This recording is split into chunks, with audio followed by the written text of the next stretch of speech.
দেখো বিকেলবেলাতে রান্না করব, সবজি রান্না করা হবে, তার জন্য যে মাঠে চলে আসছি। দেখো আমাদের গাছে গাঁদা ফুল হয়েছে, বড় গাঁদা, এগুলো খুব সুন্দর হয় ফুলগুলো, একদম একদম মানে হলুদ হলুদ টাইপের।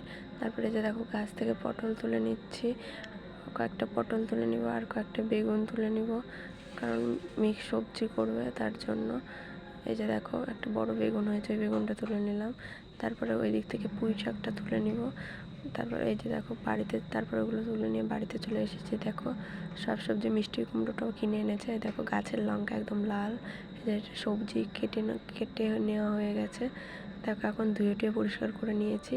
তারপরে কড়াইতে 5 ফোড়ন, লঙ্কা দিয়ে 5 ফোড়ন দিয়ে তারপর একটু ভাজা ভাজা করে নিচ্ছি। দেখো তারপর ভাজা ভাজা হয়ে যাওয়ার পর কিছুক্ষণ পর নুন, চিনি, মিষ্টি এসব সবই দিয়ে দিয়েছি। দেখো হলুদ গুঁড়ো একটু দিয়ে দিলাম কালার আসার জন্য। তারপরে যে দেখো অনেকক্ষণ ধরে ভেজে নিলাম।